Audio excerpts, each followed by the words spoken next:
World's biggest astrology community in Tamil.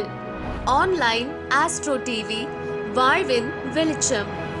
Online astro டிவியை கண்டு மகிழுங்கள்.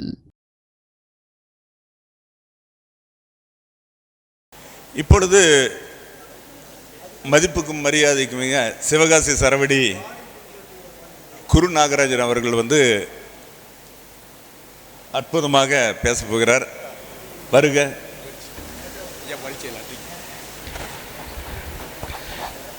ஓகே, வணக்கம். வாழ்க வளமுடன். குரு வாழ்க, குருவே துணை. சரி, எனக்கு இந்த பரிகாரங்கள் பற்றி பேச சொல்லியிருக்காங்க. தாந்திரிக் பரிகாரங்கள்லாம் பேசணுன்னா ரொம்ப தான் வரும். நான் சின்ன சின்ன பரிகாரங்கள், அதாவது வாஸ்து, அதில் வரக்கூடிய சின்ன சின்ன பரிகாரங்கள், எப்படி சின்ன சின்ன பொருட்களை எங்கெங்கே பயன்படுத்துகிற மாதிரி சின்ன விஷயம் சொல்கிறேன் நான். சரிங்களா? பொதுவாக நம்ம வீட்டில் எல்லார் வீட்லேயும் முன்னாடி ஒரு காலத்தில் தொலைபேசி இருந்துச்சு. அதுக்கப்புறம் இப்போ எல்லாருமே தொல்லைபேசி ஒன்று கையில் வச்சுக்கிட்டு அலையிறோம். அந்த தொல்லைபேசியை, செல்ஃபோனை வீட்டில் எந்த இடங்களில் வைக்கணும் அப்படின்னு சொல்லி ஒரு இது இருக்குது.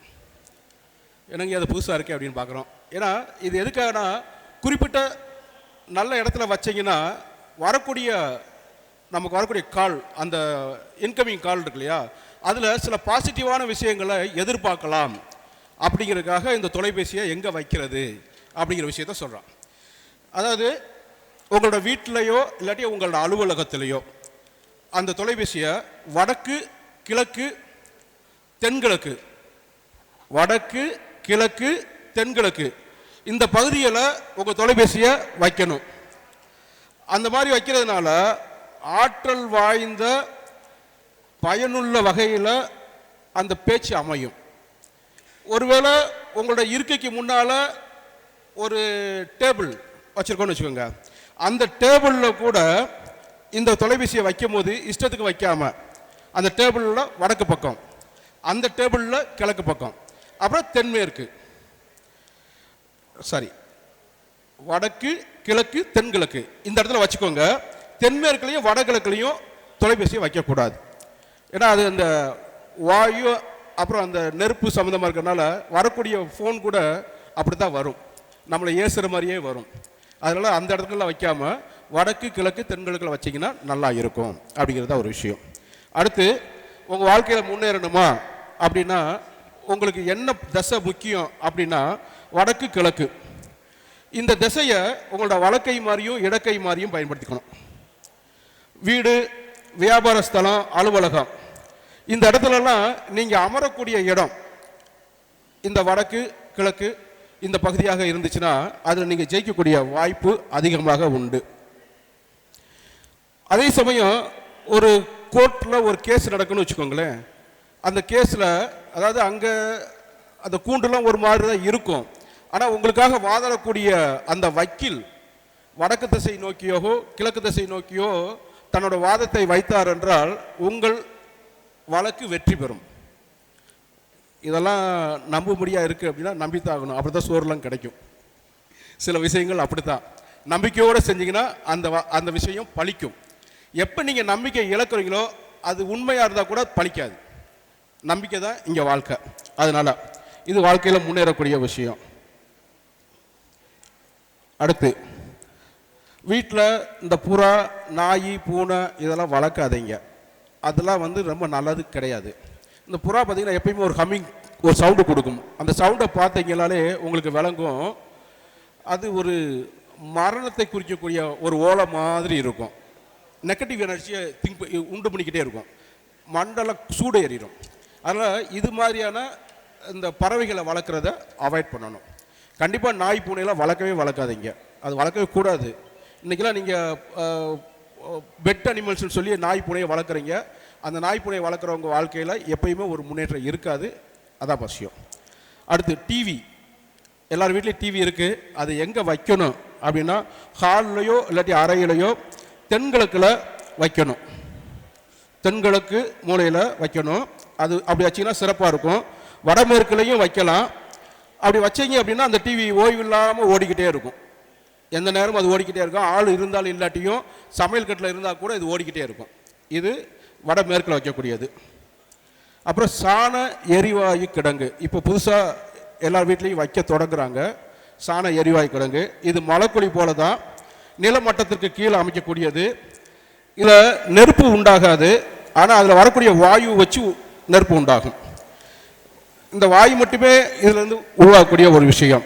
எனவே மலைக்குழி போல இதனையும் மேற்கு புறத்தில் இருக்கக்கூடிய வடக்கு, அப்புறம் தென்புறத்தில் இருக்கக்கூடிய கிழக்கு, இந்த இடங்கள்லையும் இந்த குழியை அமைச்சு சாண எரிவாயு சேமிக்கலாம். மதிப்பெண் நிறையா பெறணும்னு நினைக்கக்கூடிய இந்த குழந்தைங்க கிழக்கு நோக்கி அமர்ந்து படிக்கணும். எந்த காரணத்தை கொண்டும் அந்த அக்னி மூலையிலையோ இல்லாட்டி வாயு மூலையிலையோ உட்காந்து படிக்கிறத அவாய்ட் பண்ணணும். ஈசான மூலையில் இருக்கக்கூடிய அறையில் உட்காந்து படிக்கிறது சிறப்பு தரும். அப்படி படிக்கும் போது கிழக்கு நோக்கி உட்காந்து படிக்கணும், படித்தா சிறப்பாக இருக்கும்.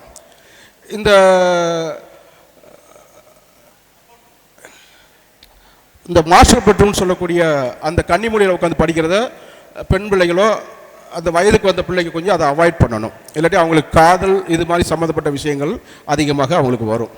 இது ஒன்று. வரவுக்கு முடிஞ்சிய செலவு வந்துருச்சுன்னு வச்சுக்கோங்களேன், வந்த பொருள் தங்கவே இல்லைன்னு வச்சுக்கோங்க. இது எப்படி வந்தாலும் பணம் போதலை அப்படின்னு இருக்கிற மாதிரி வந்த பொருளும் இல்லாட்டி வரக்கூடிய பொருள் வந்து நிற்கணும், நிலச்சி நிற்கணும் அப்படின்னு வச்சுக்கோங்களேன். அது நகை தொகை எதுவாக இருந்தாலும் அந்த பெட்டகம் இருக்கு இல்லையா, அந்த அலமாரி, அதை வந்து வீட்டோட தென்மேற்கு அறையில் தென்மேற்கு மூலையில் வைக்கணும். அப்படி வச்சிங்கன்னா சிறப்பு தரும். ஒருவேளை வேற ஒரு ரூமில் தென்மேற்கு அறை இல்லாத வேற மூலையில் நீங்கள் வைக்கிறதா இருந்தாலும் இந்த தென்மேற்கு பகுதியில் நீங்கள் வச்சிங்கன்னா சிறப்பு தரும்.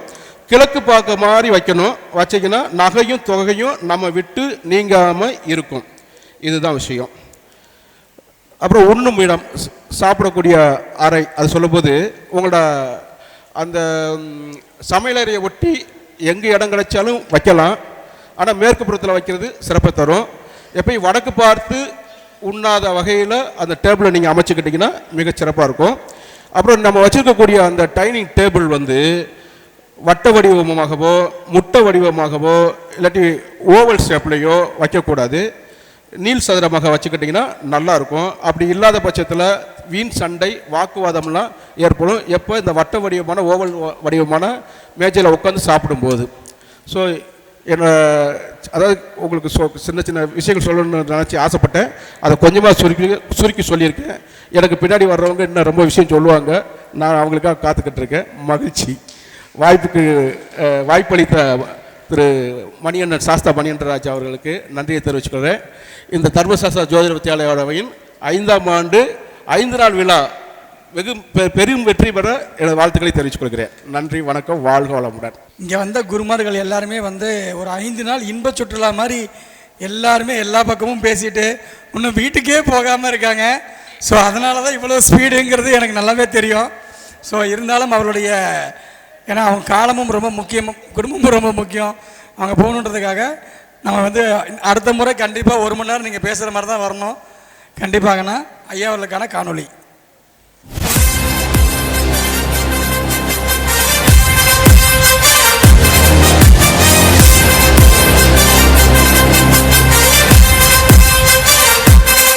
சிவகாசி என்றதும் பட்டாசுக்கள் நினைவில் வந்து போகும்.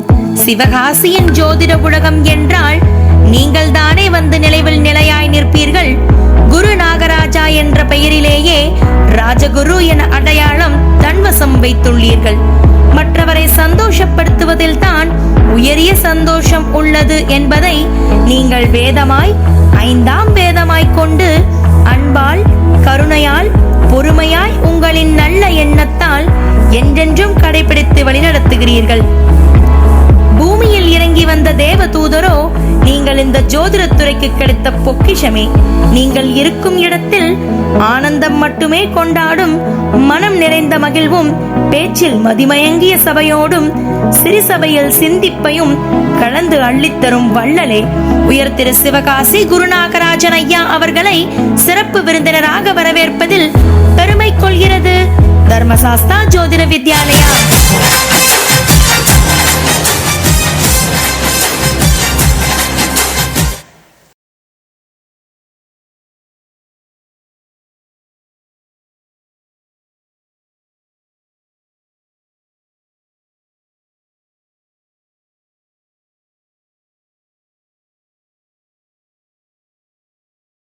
you